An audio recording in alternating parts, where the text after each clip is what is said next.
Hello friends, आपका मेरे channel पे स्वागत है। तो आज हम आपके साथ बोट नेक गले की एक वीडियो शेयर करेंगे और जो कि प्रिंसेस कट में बना हुआ है और इसका जो फर्मा है उसकी कटिंग करके हम आपको दिखाएंगे। तो चलिए वीडियो को स्टार्ट करते हैं। तो यहाँ पर हमने एक पेपर ले लिया है, अब हम इस पेपर पर ही कटिंग करेंगे। तो यहाँ हमने साइड में आप देख सकते हैं जो भी हमारा मेजरमेंट है वो हमने यहाँ पे लिख लिया है। तो शोल्डर हमारा 15 इंच है, 15 का हाफ 7.5 हो गया।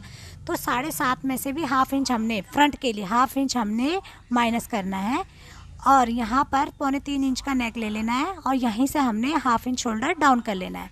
नेक अभी फ़िलहाल के लिए हम 3.25 लगा रहे हैं, लेकिन जब ये बाद में इसका हम लगाएंगे नेक को तो वो बोट नेक पे लगाएंगे। ठीक है, तो यहाँ पे हमने डाउन कर लिया।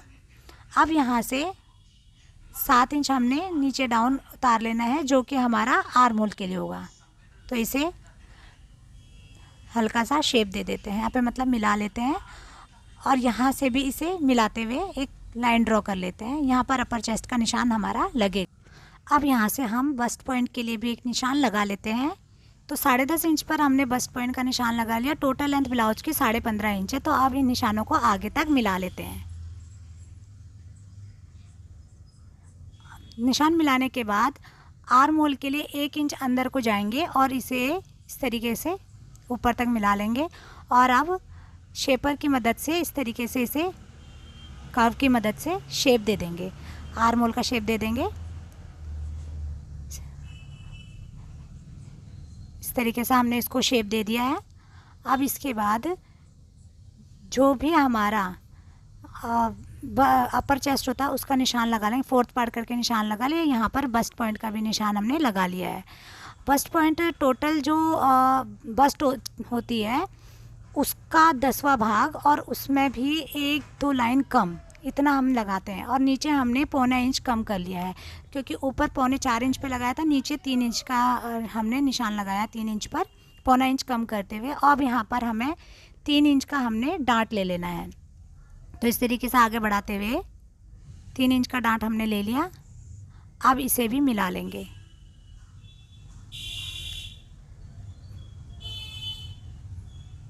और जो साइड वाली डांट थी हमने उसमें ये देखिए 0.25 जितना नीचे को बढ़ा लिया था। अब यहाँ से दोनों लाइनों को मिला लेंगे जितनी भी होगी और इसे इस तरीके से शेप दे देंगे। तिरछी शेप देनी है, यानी नीचे से 1 इंच ऊपर को हमने इसको लेके जाना है।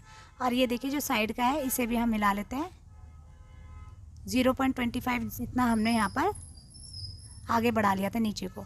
अब यहाँ से जितनी भी वेस्ट है दोनों को निशान लगा लेंगे और जो डांट है वो माइनस करते हुए निशान लगाना है। ये हमारा वेस्ट का निशान लग गया।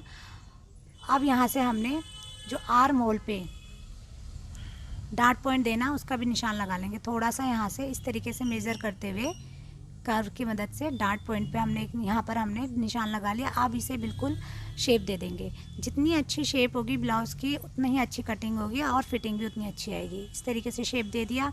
अब यहाँ से इसको लाइन को हम नाप लेते हैं और 1 इंच का डार्ट हमने इसमें देना है। तो जहाँ पर भी उसका मेज़र आ रहा था हमने उस लाइन को मिला लेना है। ये देखिए ये वाली लाइन है, ठीक है। 1 इंच हमने इसमें डार्ट पॉइंट दे दिया। अब इसको जो आर्म होल है उसको नाप लेते हैं कि बराबर आ रहा है। इस तरीके से नापते हुए 17 इंच पर आना चाहिए। तो ये देखिए मेरा बराबर आ रहा था। अब यहाँ से जो हमने शोल्डर लेना है, मैंने 1.5 इंच का शोल्डर लिया है क्योंकि बोट नेक है तो शोल्डर कम रहेगा इसमें, तो 1.5 इंच का मैंने शोल्डर लिया। अब यहाँ से 4 इंच हमने नेक को नीचे को उतार लिया। नेक की डीपनेस 4 इंच पर है और इस तरीके से एक इसे बोट की तरह शेप दे देनी है।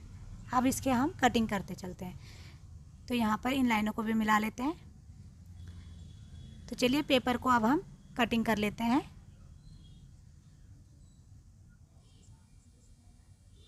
और ये जो डांट है इसे भी अलग करते चलेंगे। और जो आर्म होल का डांट है उसे अभी नहीं मतलब करेंगे, पहले हम आर्म होल को हमने शेप भी नहीं दी, अभी हम इसे बाद में शेप देते हैं। पहले हम इसे एक बार इस तरीके से टेप लगाकर मिला लेंगे यहाँ पर, क्योंकि ये ऊपर नीचे हो जाता है। आप देखिए जो पहले वाली शेप है और जो बाद वाली शेप है दोनों में अंतर हो जाता है इस तरीके से। अब यहाँ पर हम इसे दोबारा से शेप देते हैं एक बार और इसे कटिंग कर देंगे। तो जो हमने यहाँ पर क्लोज करा था इसे हटा के एक बार आपको दिखाते हैं। तो ये देखिए, अब इस डार्ट को हटाएंगे। डार्ट हटाने के बाद आप देखिए इस तरीके से मिला। अब एक बार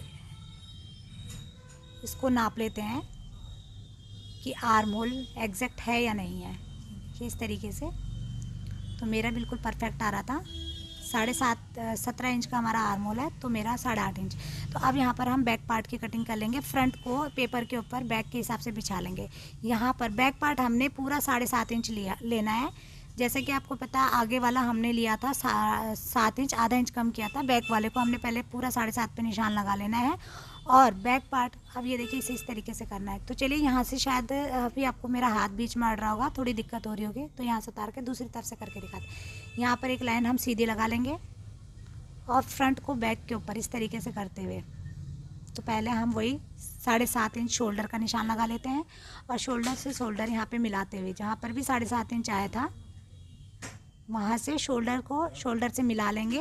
और आधा इंच हमने बैक पार्ट को फ्रंट से बढ़ा के रखना है ऊपर की तरफ को, ठीक है, ताकि ये गला हमारा पीछे की तरफ ना भागे। आधा इंच यहाँ देखिए ऊपर की तरफ से भी हमने इसे बढ़ा लिया है।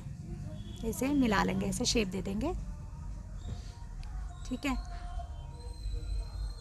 अब इन्हें, ये दोनों आर्म होल की तरफ से जो भी ये हैं इन्हें मिला के इस तरीके से खींचते हुए बिल्कुल सीधा ऐसे खींचना है। और यहाँ पर हमने इसका पॉइंट लगा लेना है, निशान लगा देना है। निशान लगाने के बाद इन्हें हटा लेते हैं, फ्रंट पार्ट को हटा के। अब जो भी हमने निशान लगाए हैं उन्हें एक बार मिला लेते हैं। पहले चेक कर लेते हैं कि हमारा जो बैक का लेंथ है वो ठीक है या नहीं है। बैक हमारी फ्रंट से हमेशा कम होती है, 1 से 1.5 इंच हमारी कम होती है, क्योंकि जो आगे का हिस्सा होता है ना वो थोड़ा उभार वाला होता है, तो वो ज़्यादा ही होना चाहिए। अब ये देखिए हमने इसका जो अपर चेस्ट है वो मिला लिया, ठीक है। मिलाने के बाद इसे भी हम देख लेंगे। तो जो आर्म होल है उसे शेप दे देते हैं एक बार, क्योंकि जो बैक क्रॉस होता है ना उसको भी इस तरीके से, क्योंकि बड़ा है तो बैक क्रॉस में अगर हम इस तरीके से आगे को ज़्यादा झुका देंगे तो ये झोल आ जाएगा, तो थोड़ा इसको शेप देना ज़रूरी है। अब यहाँ से नाप लेते हैं और यहाँ पे वेस्ट का भी निशान हम लगा लेते हैं। 1 इंच हमने जो डांट देना उसके लिए भी रखना है। तो ये देखिए मिला लिया, ये हमारा डांट का है।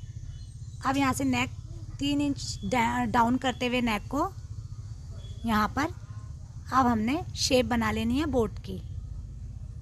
1.5 इंच का ही हमने शोल्डर रखा है। ये देखिए इसे शेप दे देंगे।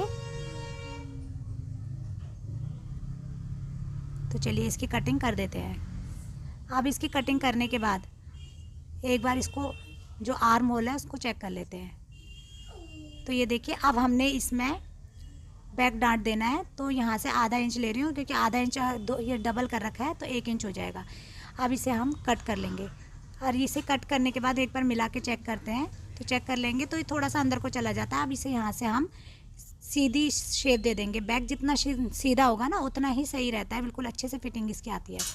तो जो भी हमें थोड़ा सा कर्व दिख रहा है उसे हम सीधा शेप दे देंगे। तो फ्रेंड्स इस तरीके से हमारा फ्रंट और बैक पार्ट दोनों कट के तैयार हो चुके हैं। साइड देखिए बिल्कुल परफेक्ट मिल रही है। तो फ्रेंड्स यहाँ पर अगर आपको कुछ भी मेरी कटिंग में कमी लगती है तो आप मुझे कमेंट में सुझाव दे सकते हैं। तो देखिए आपसे भी मुझे कुछ सीखने को मिल सकता है। तो फ्रेंड्स अगर आपको मेरी वीडियो अच्छी लगती है तो वीडियो को लाइक कीजिए, चैनल को सब्सक्राइब कीजिए।